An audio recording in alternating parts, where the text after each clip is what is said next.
Bueno, vamos a retomar un poco estos videos donde comentamos o suplantan, digamos, los teóricos, y vamos a comentar los principales temas del psicoanálisis. Así que seguimos con esta introducción, tratando de aproximar justamente a los conceptos fundamentales del psicoanálisis y la característica que tiene el psicoanálisis como teoría para el tratamiento del padecimiento psíquico, ¿sí?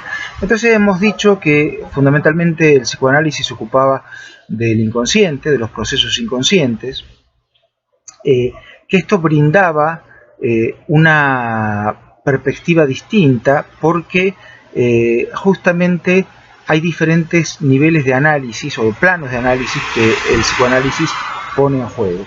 Habíamos dicho entonces que el inconsciente está para ser leído, pero que requiere una serie de procedimientos particulares para que esta lectura pueda ser llevada adelante. Planteamos entonces que Freud plantea una ruptura muy importante al sostener entonces que justamente hay pensamiento inconsciente, porque habíamos dicho hasta ese momento se sostenía la idea de que justamente el pensamiento venía de la conciencia, ¿sí?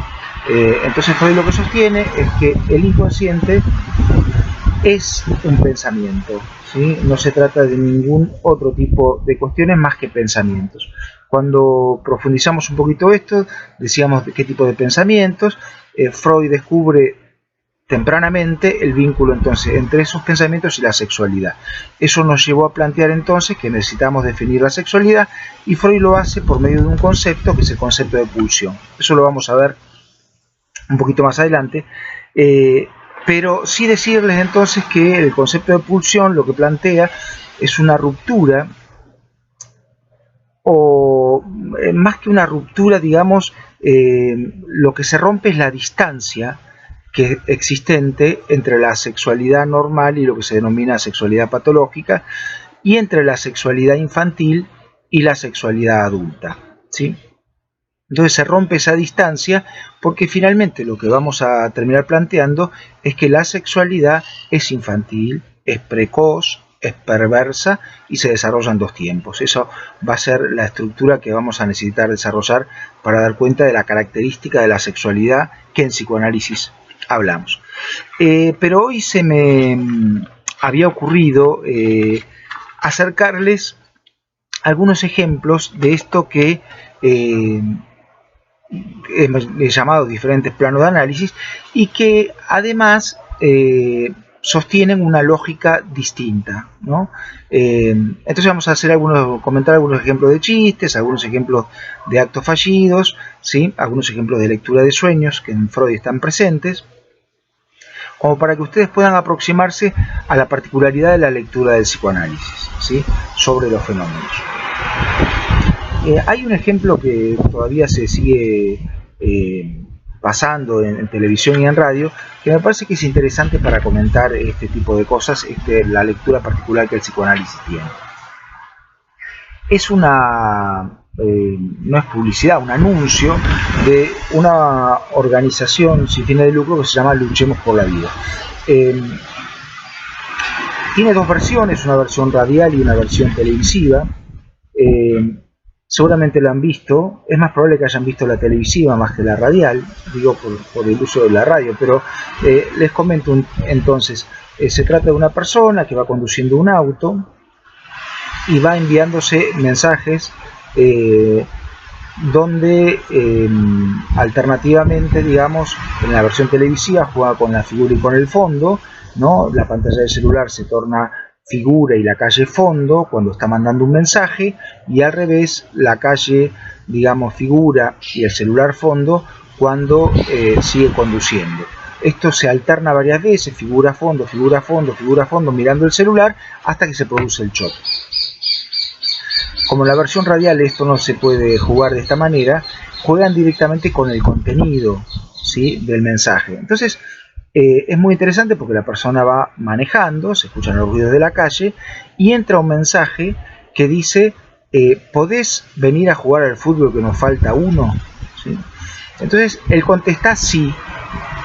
Le entra otro mensaje diciéndole seguro que no nos vas a fallar, ¿no? Él le contesta, no. Entra un tercer mensaje de su mujer, se escucha la voz de un bebé atrás, y dice, ¿cuándo vas a llegar? Te estamos esperando, la bebé todavía está despierta. A continuación choca, ¿no? Entonces la publicidad comenta, o el anuncio comenta, ¿entendiste el mensaje? ¿Sí? El celular al volante mata. Pero cuando dice, ¿entendiste el mensaje? Nosotros los psicoanalistas no nos queda claro cuál es el mensaje, ¿no? Porque siempre leemos algo ahí. ¿Qué es lo que se puede leer ahí? A mí me parece que lo que se puede leer, obviamente, es esto, lo obvio, es que el manejar y usar el celular puede causar un accidente. Pero lo que se puede leer ahí también es que justamente esta persona que conduce, nuestro sujeto, se encuentra presionado o ubicado entre dos demandas, ¿sí? Por un lado los amigos lo invitan a jugar al fútbol y por otro lado su mujer lo invita a ir a casa. Y posiblemente, frente a esas dos demandas que son incompatibles, el sujeto no sepa qué hacer y capaz que el accidente es una forma de saber hacer con eso, ¿sí? Quiero decir, quizás el accidente sea producto de la imposibilidad de responder a dos demandas contradictorias. Como ven, es una lectura posible sobre este fenómeno, es una lectura distinta. Pero les insisto, vamos a comentarle varios ejemplos de esto. Hay un ejemplo que da Freud en Psicopatología de la vida cotidiana, donde plantea justamente un sujeto que en vez de decir brindo por tal persona, lo que dice es eructo por tal persona. No sé si se ve, vamos a ponerlo acá, claro, pero se ve al revés.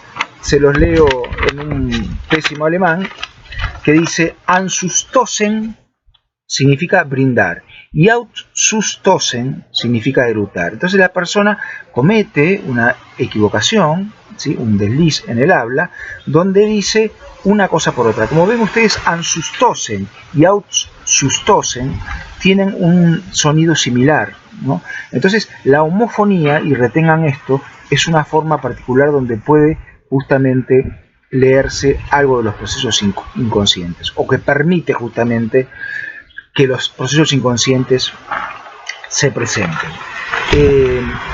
Comenta otros ejemplos, inclusive también lo he escuchado en una sesión del consejo, una sesión muy difícil, ¿no? Donde alguien declaró cerrada la sesión en vez de decir abierta, ¿sí? Entonces comenta lo contrario, ¿no? Y uno puede leer, frente a la tensión que implicaba esa sesión, preferiría que hubiera terminado o preferiría que no empezara, ¿sí? Entonces dice, bueno, declaro cerrada la sesión, teniendo que haber dicho declaro abierta la sesión.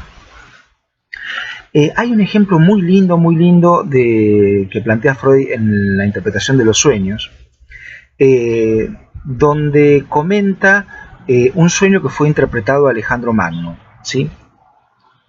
Se encontraba Alejandro Magno sitiando una ciudad, ¿no? Y dudando, porque ya se aproximaba una época invernal, dudando a ver si continuaba con ese sitio, a ver si la ciudad caía o no, ¿sí? O desistía de esa tarea. Entonces se acuesta a dormir y sueña con un sátiro sobre un escudo, que bailaba sobre un escudo. Saben que los sátiros son seres mitológicos, mitad hombre, mitad animal, ¿no? Y cuando cuenta o relata este sueño el adivinador, Freud comenta que justamente realiza la estructura o la forma de análisis que él va a sostener, que es dividir, ¿no? Entonces, dividir el sueño en fragmentos, ¿no? Entonces, divide esta persona el sueño en dos partes y divide la palabra sátiro, ¿sí? En sa y en tiro, ¿sí? Y lo que le interpreta que esa ciudad va a caer, porque sa significa es tuya y Tiro era justamente la ciudad que estaba sitiada, ¿sí? Entonces es tuya Tiro. Entonces la interpretación premonitoria, no en el sentido psicoanalítico, sino en el sentido antiguo, ¿no? Que o mágico que esa interpretación tiene, le indicaba justamente que el sueño era una premonición, entonces que le indicaba que Tiro, la ciudad sitiada, iba a caer, ¿no? Como ven ustedes, no hay en ninguno de estos deslices en el habla, sueños, nada que sea del orden de lo irracional. Es una lectura en relación justamente a la expectativa de Alejandro, al temor acerca de una sesión compleja o molesta, ¿no? O que producía cierta tensión. O cierta hostilidad en relación al brindar por una persona que quizá uno no quiera demasiado. Pero quiero decir, hay motivos para poder ser leídos ahí. Freud en otro momento comenta que muchas personas sostienen que en realidad ciertos errores, ¿no?, en la lectura, en la escritura, se deben en realidad al cansancio o a otros factores o que no tienen un verdadero sentido, ¿no? Y Freud lo que comenta es que en realidad el cansancio, ¿no?, son formas de atribuirle, digamos, toda la responsabilidad, cuando en realidad en la vida ordinaria uno no actuaría ahí, que si a uno lo roban en un callejón oscuro, no le echaría la culpa al callejón de que lo robaran, le da la responsabilidad o le atribuye la responsabilidad al ladrón, no a la oscuridad. Bueno, cortamos un poquito acá, así no se hace tan largo.